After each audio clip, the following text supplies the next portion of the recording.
The rain fell like 1,000 whispered goodbyes that October afternoon in Oakland Hills Cemetery. Marcus Elijah Cole stood motionless as they lowered his wife's casket into the earth, his hand gripping his son Isaiah's shoulder so tightly the boy winced but said nothing. The umbrellas around them bloomed like dark flowers against the gray sky, and somewhere in the distance, thunder rolled across the hills like God's own sorrow. "Dad?" Isaiah whispered, his voice barely audible above the rain. "Dad, you're hurting me!" Marcus released his grip, stumbling backward. His best friend Jerome caught him, steadied him. "I got you, brother. I got you." But Marcus didn't hear him. He was watching the casket disappear, watching 3 years of hospital rooms and chemo treatments, and Sarah's brave smile vanishing into the ground, watching the woman who taught him what love meant being swallowed by the earth. Across the cemetery, beneath an ancient oak tree, a woman stood alone without an umbrella. Park Min-seo had come to honor her former student's mother, though she'd only met Sarah Cole twice. Something about the obituary had called to her. Perhaps it was the way it described Sarah as a woman who loved fiercely and laughed freely. Or perhaps Min-seo simply recognized the language of loss. Her own divorce papers had been finalized just 3 months earlier. The rain soaked through her black coat, plastering her dark hair to her face. But she remained still, watching the mourners, watching the widower collapse into his friend's arms, watching the teenage boy stand rigid as stone beside his father, refusing to cry. For just a moment, Marcus looked up. Through the rain and the grief and the impossible weight of the day, his eyes found hers. Two strangers, two broken hearts. Neither knew they'd just glimpsed their future. Before we continue, let me ask you something. Have you ever felt a love so powerful it challenged everything you believed was right? If you have, or if you are curious about a love that breaks every rule, you are in the right place. Subscribe now for stories that move you and make you feel deeply. Like this video if you believe real love has no limits. Now, let's go back to the story. 3 years passed like a slow exhale. Marcus threw himself into his work, designing buildings that reached toward the sky as if trying to touch the heaven where Sarah had gone. Isaiah grew quieter, more introspective, filling sketchbooks with drawings of his mother's smile, her hands at the piano, the way light caught her hair on Sunday mornings. "You need to live again," Jerome told Marcus one night over whiskey. "Sarah would have wanted that." "Don't tell me what Sarah would have wanted," Marcus snapped, then immediately apologized. "I'm sorry, man. I don't know how to be anything other than her husband." Then maybe it's time to find out who Marcus Cole is without her, not to replace her brother, but to honor her by actually living the life she fought so hard to keep you in. That conversation led Marcus to accept a project he'd been avoiding for months. A prestigious architectural firm in Seoul needed someone to design a cultural center that would bridge Eastern and Western aesthetics. It was a 2-year contract, a chance to start over, a chance to breathe air that didn't smell like hospital antiseptic and funeral flowers. "Seoul?" Isaiah said when Marcus told him. "Mom always wanted to go there." "I know. That's part of why I'm considering it. Your gap year is coming up before college. What if we both went? What if we did this together? For her." Isaiah was quiet for a long time. Then he nodded. "For her and for us." Seoul in spring was a revelation. The cherry blossoms along the Han River reminded Marcus that beauty could still exist in a world without Sarah. The city's energy, the way ancient temples stood beside glass skyscrapers, the blend of tradition and innovation, it spoke to something in his architect's soul. Isaiah wandered the streets of Insadong and Bukchon Hanok village with his sketchbook, drawing everything: the curve of traditional roof lines, the faces of elderly women selling street food, the way lanterns glowed in the twilight. He was healing, Marcus realized. They both were. Park Min-seo's life had found its own rhythm in those same 3 years. She taught piano at the Seoul Arts Conservatory, poured her broken heart into Chopin and Debussy, and raised her daughter Hana with fierce determination. Her ex-husband, Jae-won, had chosen his CEO position over his family, working 18-hour days until Min-seo realized she was raising Hana alone even when he was home. "Oma," Hana said one evening as they ate dinner, just the two of them as always, "do you think you'll ever love someone again?" Min-seo looked at her daughter, this beautiful 15-year-old with her father's eyes and her mother's passion for music. "Love is a luxury I can't afford right now, sweet girl. I have you. That's enough." "But is it enough for you? Really?" The question haunted Min-seo. Was it enough? She'd built walls so high around her heart, she'd forgotten what it felt like to be vulnerable, to hope, to risk the kind of pain that love inevitably brought. The answer came on a warm May evening at a cultural exchange event along the Hangang River. The Seoul International Arts Foundation was hosting a celebration of global creativity, and Min-seo had been invited to perform. She played Rachmaninoff's Piano Concerto No. 2, and when she finished, the crowd erupted in applause. Marcus was in that crowd. He'd been invited by the foundation director, who wanted to discuss the Cultural Center project in a less formal setting. But when Min-seo's fingers touched those keys, when the music poured out of her like liquid moonlight, Marcus forgot about architecture, forgot about contracts and timelines, and everything except the way this woman made beauty from pain. After her performance, he found himself walking toward her, drawn by something he couldn't name. "That was extraordinary," he said in English, then paused. "I'm sorry, do you speak—" "English, yes," Min-seo smiled. It was the first genuine smile she'd offered a man in 3 years. "Thank you, you're very kind." "Marcus Cole. I'm an architect from California, working on the new Cultural Center project." "Park Min-seo. I teach at the conservatory." She tilted her head, studying him. "You have sad eyes, even when you smile." The directness should have put him off. Instead, it made him laugh. "So do you." "Then perhaps we understand each other already." They talked for 3 hours that night, about music and buildings and the way grief reshapes you into someone you barely recognize, about raising children alone and the weight of being strong when all you want to do is break, about California sunsets and Seoul summers, and whether it's possible to build a life on the ruins of everything you've lost.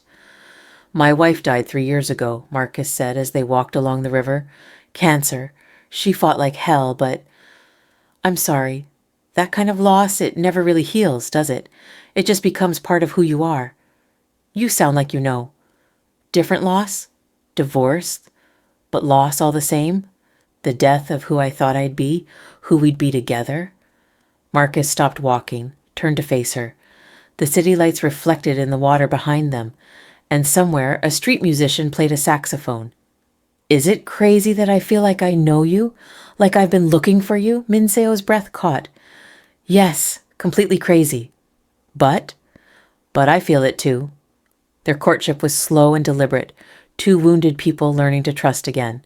Marcus brought her American jazz records and learned to appreciate Korean tea ceremonies. Min-seo introduced him to her favorite bookshops in Gwanghwamun and taught him to make kimchi from scratch. They talked about their children constantly, both protective, both hesitant to merge their carefully constructed worlds. "Isaiah is everything to me," Marcus said one night over dinner. "He's all I have left of Sarah. If we do this, if we take this further, I need to know you understand that." "And Hana is my heart walking outside my body," Min-seo replied. "Her father abandoned us. I won't let anyone else hurt her. Ever. Then we take it slow. We do this right. For them." 6 months into their relationship, on a crisp autumn evening that reminded Marcus of the day he'd buried Sarah, he and Min-seo decided it was time. Time to introduce their children. Time to see if the love they'd built could withstand the reality of blending two families, two cultures, two different kinds of grief. They chose a traditional Korean restaurant in Insadong, neutral ground, somewhere beautiful enough to ease the tension. Marcus arrived first with Isaiah, now 19 and studying art and architecture, still quiet but no longer quite so broken. "You nervous?" Isaiah asked his father. "Terrified. You?" "Same. But Dad, if she makes you happy, if she's brought you back to life, then I'm ready to try. For you and for me. Maybe it's time we stopped living in the past." When Min-seo and Hana arrived, the world shifted on its axis. Isaiah looked up and saw a girl with long dark hair and eyes that held entire symphonies. She wore a simple blue dress and carried a violin case, and something in his chest cracked open. Hana looked at the tall black American boy with the sketchbook under his arm and the shy smile, and felt her carefully controlled world tilt sideways. Isaiah, this is Min-seo and her daughter Hana, Marcus said, oblivious. Hana, this is my son Isaiah. Hi, Isaiah managed, his voice embarrassingly unsteady. Hello, Hana whispered in slightly accented English. The dinner was both easier and harder than anyone expected. Marcus and Min-seo watched their children with hopeful eyes, relieved when conversation flowed naturally. Isaiah showed Hana his sketches of Seoul. She told him about her upcoming conservatory audition, her dream of playing with the London Philharmonic someday. Your drawings are beautiful, Hana said softly. You see the world like an artist. You should hear yourself talk about music, Isaiah replied. It's like you're describing colors I've never seen. Marcus squeezed Min-seo's hand under the table. This was good. This was working. Their children were connecting, building the foundation for a blended family. Everything was falling into place. They couldn't have been more wrong. Over the next 3 months, as Marcus and Min-seo's relationship deepened toward an inevitable engagement, Isaiah and Hana became inseparable. They told themselves it was sibling bonding. They told their parents they were helping each other adjust to the new family dynamic. They were lying. Late nights turned into long conversations on apartment balconies, talking about everything and nothing. Isaiah taught Hana to sketch. She taught him to hear music in ordinary sounds, the rhythm of traffic, the melody of rain on windows. They explored Seoul together, Bucheon Hanok Village and Namsan Tower, and hidden cafes in Hongdae where nobody knew them. Tell me about your mother, Hana said one evening, as they sat in a quiet tea room, snow beginning to fall outside. Isaiah was quiet for a long time. She was light. That's the only way I can describe her. When she walked into a room, everything got brighter. Even when she was sick, even at the end, she made everyone around her feel like they were enough, like they were loved. You miss her. Every day. But being here, with you and your mom and my dad, it's the first time since she died that I felt like maybe we can be happy again. Maybe we can be a family. Hana reached across the table, took his hand. It was meant to be comforting, sisterly. But the moment their skin touched, electricity shot through both of them. Isaiah pulled back as if burned. We should go. It's getting late. Isaiah, wait. Please, Hana, don't. But it was too late. They both knew. They'd known for weeks, maybe from that first moment in the restaurant. This wasn't sibling affection. This was something far more dangerous. The breaking point came on a December evening when Marcus and Min-seo invited both children to dinner at Marcus's apartment to share important news. They'd prepared bulgogi and Marcus's grandmother's macaroni and cheese, a fusion meal that symbolized their blending cultures. We have something to tell you both, Marcus said, his hand finding Min-seo's. Min-seo and I, we've decided to get married. We wanted you to be the first to know. Min-seo smiled nervously. We know this is a big change. We want to do this right. We want all of us to be a family. Isaiah felt the room spin. Marriage meant Hana would officially become his sister. Marriage meant this impossible feeling growing in his chest would become unforgivable. Congratulations, he heard himself say. That's wonderful. Hana was silent, her face pale. Oma, could I be excused? I'm not feeling well. Of course, sweet girl, Isaiah. Would you mind checking on her in a few minutes? It was the worst possible request, and the only thing Isaiah wanted to do. He found Hana on the apartment balcony 20 minutes later, snow falling around her like frozen tears. She wasn't wearing a coat. You'll freeze out here, Isaiah said, draping his jacket over her shoulders. I don't care. Hana, don't you understand? She turned to face him, and he saw tears streaming down her face. They're getting married. We're going to be brother and sister, legally, officially, and her voice broke.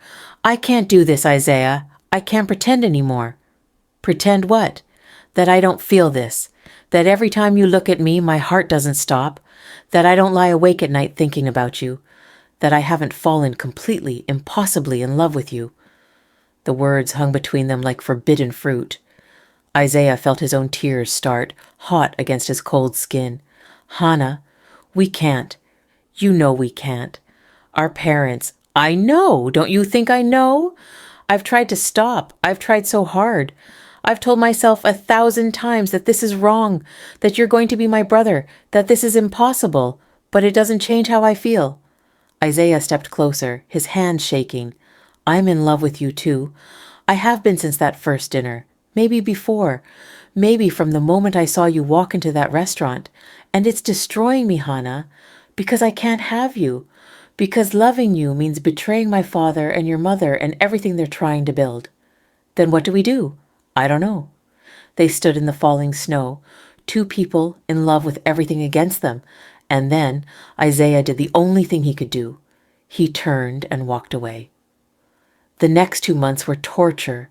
Isaiah and Hana avoided each other, spoke only when necessary, built walls between them made of guilt and longing. Marcus and Min-seo noticed the distance, worried that the children weren't adjusting well, but chalked it up to normal growing pains in a blending family. The wedding was planned for March, cherry blossom season. A small ceremony by the Han River, just family and close friends. Min-seo worked with a wedding planner. Marcus finalized the cultural center designs. Everything was moving forward until Min-seo found the letter. She was looking for Hana's birth certificate, needed for some wedding paperwork, when she found the unsealed envelope in her daughter's desk drawer. She shouldn't have read it. She knew better. But a mother's intuition is a powerful thing, and something told her this letter held secrets that would shatter everything. The letter was addressed to no one, or perhaps to God, or the universe, or anyone who might understand. Min-seo's hands shook as she read her daughter's handwriting, the careful Korean characters mixed with English words Hana didn't know how to translate. "I love him. I love Isaiah in a way that makes my music sound hollow, that makes every other feeling I've ever had seem like practice for this. I love him the way Juliet loved Romeo, the way Orpheus loved Eurydice. I love him in a way that is forbidden and impossible and wrong, and I don't know how to stop. Oma is going to marry his father, and Isaiah will become my brother, and I will have to spend the rest of my life pretending he's not the only person who's ever made me feel completely alive. How do I do this? How do I live with this?" The letter fell from Min-seo's hands. She stood frozen in her daughter's room, feeling the earth crack open beneath her feet. Not this. Not her baby girl. Not this impossible, devastating complication. That evening, Min-seo asked Hana to meet her at a cafe near their apartment. Just the two of them. Hana knew immediately from her mother's face that everything had changed. "Oma, I can explain. You're in love with Isaiah." Min-seo's voice was flat, emotionless. "My daughter is in love with the man who's about to become her stepbrother." "It's not like that. We would never." "Then what is it like, Hana? Explain it to me. Make me understand how this happened." Hana's tears came hard and fast. "I didn't mean for it to happen. I tried to stop it. I've done everything I can to make it go away. But Oma, I love him. I love him the way you must have loved Appa in the beginning, before everything fell apart. I love him with everything I am." "He's going to be your brother." "He's not my brother. We don't share blood. We didn't grow up together. The only thing that makes us siblings is a piece of paper our parents are going to sign, and that's not enough to kill what I feel. I'm sorry, Oma. I'm so sorry. But I can't make this go away just because it's inconvenient or wrong or impossible." Min-seo felt her heart breaking all over again. She'd survived her husband's abandonment, rebuilt her life from ashes, and now this. "Does Isaiah feel the same way?" Hana nodded miserably. "Yes, but we've stayed apart. We haven't acted on it. We're trying to do the right thing." "The right thing is to let this go. The right thing is to be happy that your mother found love again, that we're building a family." "I want to be happy for you, Oma, I do, but not if it means killing the most real thing I've ever felt." That night, Min-seo called Marcus. "We need to talk, all four of us, tomorrow." The next evening, they gathered in Marcuse's apartment. The city lights of Seoul sparkled outside the windows, indifferent to the human drama unfolding inside. Marcus sat beside Min-seo on the couch. Isaiah and Hana sat across from them, not touching, barely breathing. Your mother found something, Marcus said quietly, looking at Hana, then at his son. A letter. And before we go any further, I need to hear it from you, Isaiah. Is this true? Isaiah met his father's eyes. In that moment, he looked exactly like he had the day they buried Sarah, older than his years, carrying a weight too heavy for his shoulders. Yes, Dad, it's true. I'm in love with Hana. I have been for months. We haven't done anything about it. We've tried to stay away from each other, but I can't lie anymore. I can't pretend she's my sister when every cell in my body knows she's not. Marcus closed his eyes. Do you understand what you're asking? What this means for all of us? I understand it's impossible. I understand it's not fair to you or Min-seo. I understand that society will judge us, that people will say it's wrong, that we're destroying a family. I understand all of it, Dad, but understanding doesn't change how I feel. Min-seo turned to her daughter. And you, Hana? You're willing to sacrifice everything for this? Your family, your reputation, your mother's happiness? Oma, I don't want to sacrifice anything. I want all of it. I want you to be happy with Marcus. I want us to be a family.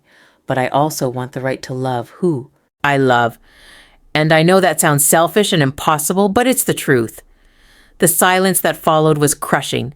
Then Marcus spoke, his voice heavy with pain. Son, when your mother was dying, she made me promise her something. She said, Marcus, when I'm gone, you find a way to live. You find a way to be happy. You don't let grief turn you into stone. I thought I was honoring that promise by finding Min-seo, by trying to build something new. But now I don't know what I'm doing. I don't know what's right anymore. Mr. Cole, Hana said quietly, my father left us because he said his work was more important than his family. He chose ambition over love. And I promised myself I would never make that mistake. I would never choose anything over what's real, what's true. Isaiah is real. What we feel is true. And I know it's complicated and messy and wrong according to every rule in the book. But it's also the most honest thing in my life. Min-seo stood abruptly, walked to the window. She spoke without turning around. In Korea, we have a concept called inyon. It means the ties that bind souls across lifetimes, fate, providence, the connections we can't escape no matter how hard we try. When I met Marcus at that cultural event, I felt it. Like I'd known him before, like we'd been searching for each other across impossible distances. She turned to face them, tears streaming down her face. Maybe you two have inyon too. Maybe this is bigger than all of us, but I'm terrified. I'm terrified of losing Marcus. I'm terrified of what this will do to our family. I'm terrified of what people will say, what they'll think. I'm terrified too, Marcus admitted. But I'm also thinking about something. Isaiah, you said Hana's not your sister. And legally, technically, you're right. You didn't grow up together. You have no blood relation. If Min-seo and I hadn't fallen in love, you two meeting and falling for each other would be just a beautiful coincidence. The only thing making this wrong is our relationship. Marcus, what are you saying? Min-seo asked. I'm saying maybe we're looking at this wrong. Maybe the question isn't whether we can stop them from loving each other. Maybe the question is whether we love each other enough to find a way through this that doesn't destroy everyone. The room fell silent again. Then Isaiah spoke, his voice shaking. Dad, I won't choose her over you. I won't. Even if it destroys me, even if I spend the rest of my life loving her from a distance, I won't be the reason you lose your happiness. You and Min-seo deserve this. You deserve each other. As do I, Alma, Hana added. I won't let my feelings ruin what you found. I'll learn to live with this. I'll find a way. Min-seo returned to the couch, took Marcus's hand. What if we postpone the wedding? Give ourselves time to figure this out. No rushed decisions. No pressure. Just time to understand what this means for all of us. And what happens in that time, Murray? Marcus asked. Do we forbid them from seeing each other? Do we force them apart and hope the feelings fade? Would that even work? Min-seo countered. Forbidden love only grows stronger. I've seen enough dramas to know that. She smiled sadly. Maybe we need to trust them. Trust that they'll do the right thing, whatever that is. Over the next weeks, The four of them entered into an unprecedented agreement. Marcus and Min-seo postponed the wedding indefinitely. Isaiah and Hana were allowed to see each other, but with boundaries, transparency, and the understanding that they were still navigating impossible territory. "We're not giving our blessing," Marcus told Isaiah firmly. "We're giving you space to figure out if what you feel is real, or just rebellion against authority, or the thrill of forbidden love. You have 6 months. 6 months to really understand what this is, and then we'll talk again." It was the hardest 6 months of all their lives. Isaiah and Hana went on actual dates, always honest about where they were going, always open with their parents. They held hands in public and faced the stares, the whispers. They navigated the complicated reality of loving someone while knowing that love came at a cost to people they also loved. They fought sometimes about the future, about whether they were being selfish, about whether love was enough. "Maybe they're right," Hana said one night after a particularly difficult dinner with both parents. "Maybe we should just let this go, find other people, make this easier for everyone." "Is that what you want?" Isaiah asked. "No, God, no. But I hate seeing my mother in pain. I hate that she looks at me now and sees someone who's ruining her life." "She doesn't see that, Hana. She's scared. So is my dad. But they're trying. They're giving us a chance when most parents wouldn't." "But is it fair to them? Is it fair to ask them to accept something this complicated?" Isaiah took her face in his hands. "I don't know what's fair anymore. I just know that when I'm with you, I feel like I'm exactly where I'm supposed to be. Like my mom sent you to me somehow, to help me learn to live again. Is that crazy? No crazier than me believing my father's abandonment led me to you, taught me what real love looks like." They learned each other in those months. Hana discovered that Isaiah still cried sometimes when he talked about his mother, that he kept her favorite jazz record and played it when he needed to feel close to her. Isaiah learned that Hana practiced violin until her fingers bled when she was anxious, that she still hoped her father would call on her birthday even though he never did. They became best friends and lovers and something beyond both. They were each other's home. Marcus and Min-seo, meanwhile, rediscovered each other away from the pressure of wedding planning and family drama. They went on dates, just the two of them. They talked about their fears, their hopes, their doubts. "Do you ever regret meeting me?" Min-seo asked one night over dinner. "Never, not for a second. But I'd be lying if I said this wasn't the hardest thing I've ever navigated, except watching Sarah die. That was harder. If we go through with this, if we actually get married knowing what it means for Isaiah and Hana, people will judge us. They'll say we enabled something inappropriate. And if we don't, if we let our love die because of this complication, then what? We're both alone again. Isaiah and Hana are miserable. Nobody wins." Min-seo leaned back in her chair. "In Korea, there would be no question. Family honor, societal expectations, the weight of tradition, it would all say this is wrong, that we should end this. And in America, people would say it's unconventional but not immoral, that love is love, that we should support our kids. So, who's right? Maybe both, maybe neither. Maybe there's no right answer, just the answer we can live with." The 6 months drew to a close. On a warm September evening, exactly 1 year after Marcus and Min-seo had first met at that cultural event by the river, they gathered again, all four of them.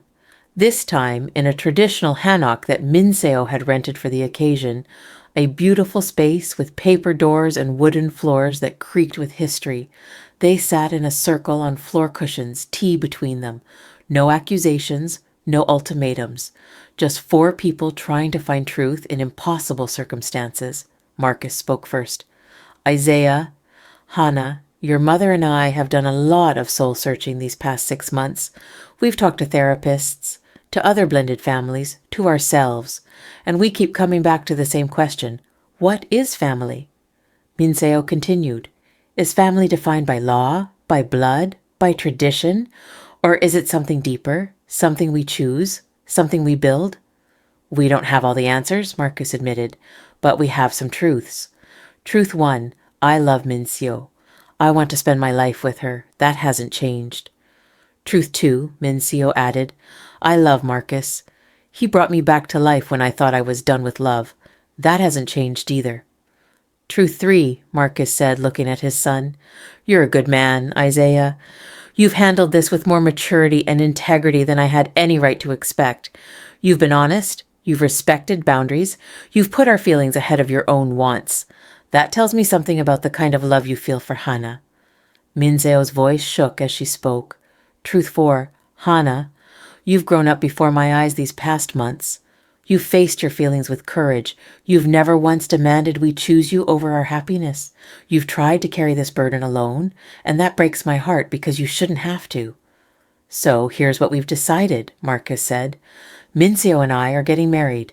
Next month by the river like we originally planned. Isaiah and Hana's faces fell. This was it then. The end of their impossible dream. But, Min-seo said quickly, we're doing it differently. We're not asking you to be brother and sister. We're not creating a traditional blended family structure. We're creating something new. Something that acknowledges that you two have your own relationship, your own bond that exists separately from ours. We're not giving you our blessing to be romantic, Marcus clarified. Not yet. What we're giving you is time. 2 years. 2 years to live as part of this family, to understand what it really means to have this connection while our parents are married. 2 years to grow, to mature, to make sure this is real and not just youthful passion or rebellion. If after 2 years you still feel the same way, Min-seo said softly, if this love has survived the reality of our marriage, the complications of our life together, the judgment of society, then we will support you. We will stand by you. We will help you navigate whatever comes. Isaiah's voice was barely a whisper. You do that? For us? We're doing it for all of us, Marcus said. Because love, real love, shouldn't have to destroy other love to exist. Because family is big enough to hold complications and contradictions and impossible situations. Because you two have taught us something important, that love recognizes no boundaries when it's true.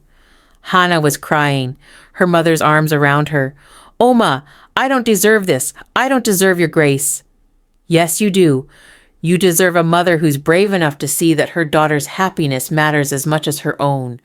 You deserve a chance at love, even if it's complicated, even if it's unconventional. There are conditions, Marcus said firmly. Therapy for all of us, together and separately.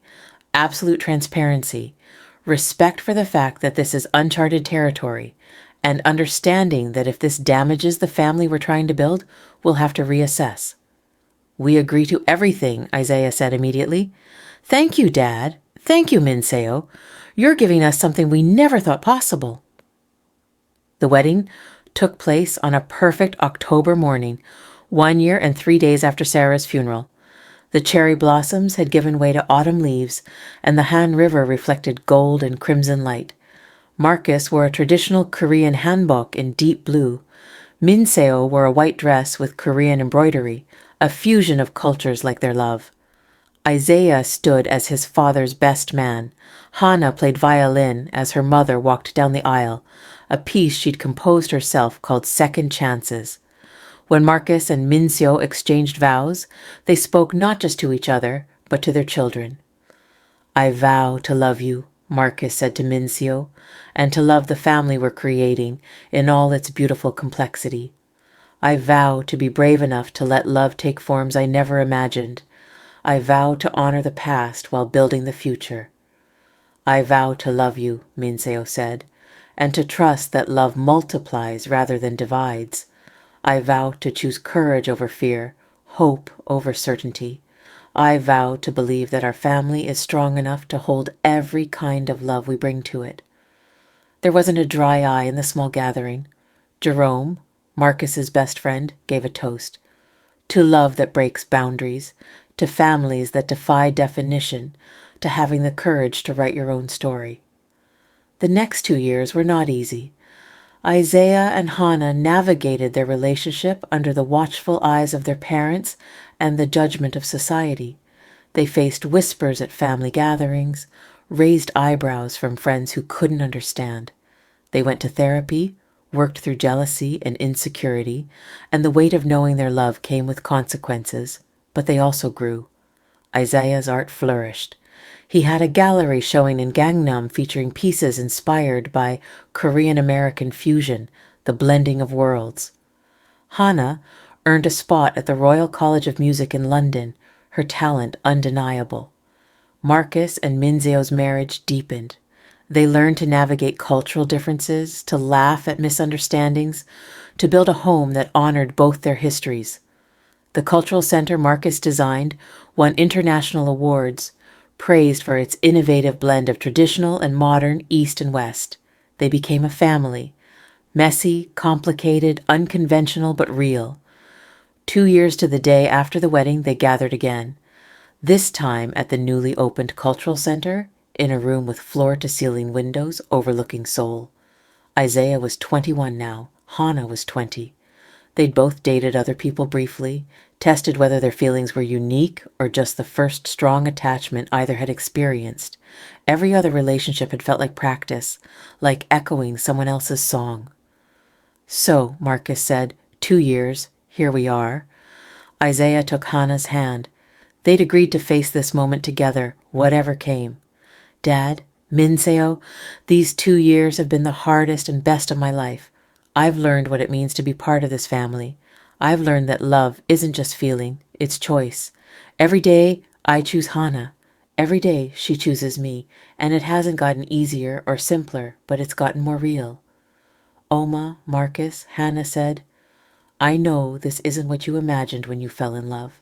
I know we've made everything more complicated, but I also know that I love Isaiah the way you love each other, deeply, permanently, in a way that has nothing to do with rebellion or youth or forbidden fruit. He's my partner, my best friend, my home." Min-seo and Marcus exchanged a long look. Then Min-seo smiled, tears in her eyes. "We know. We've watched you both.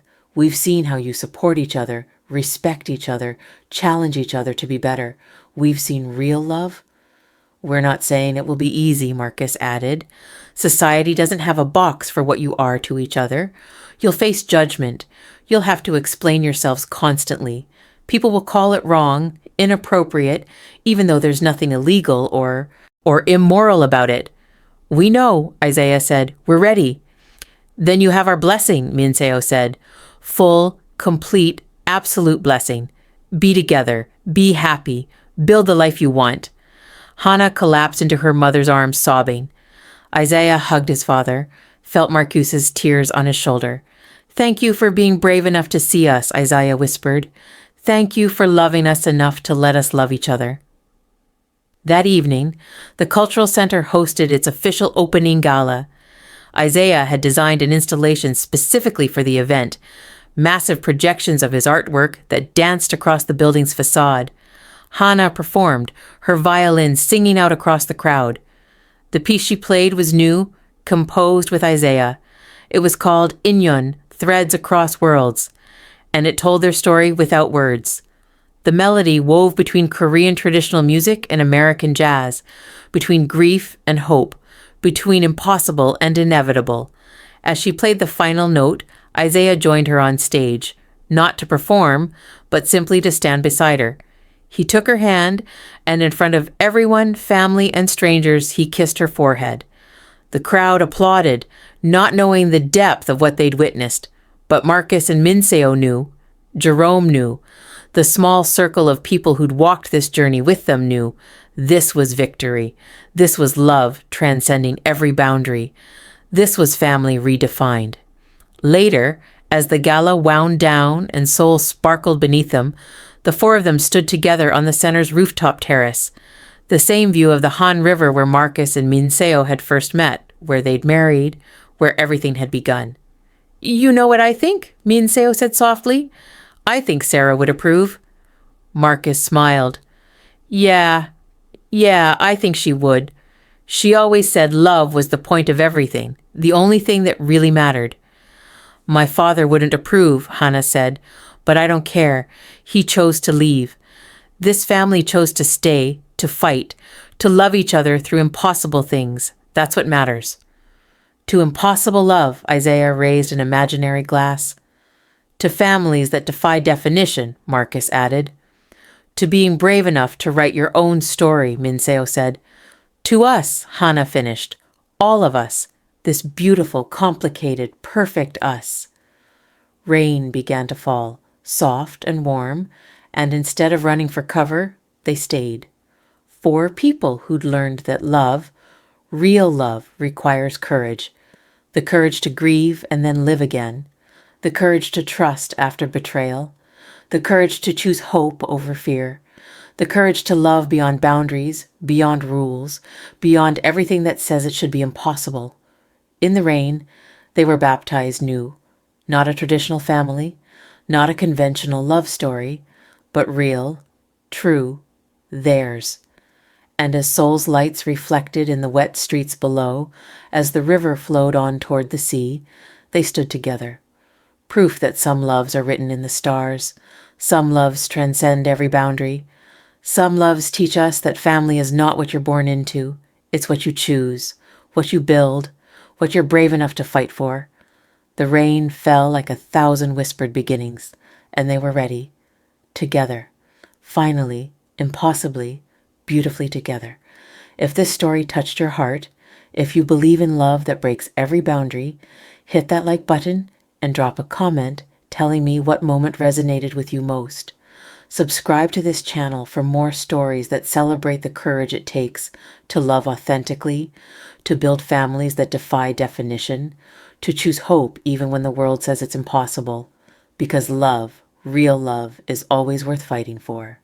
And remember, in the rain, we are all the same, just souls seeking shelter, seeking connection, seeking the courage to love despite the storm.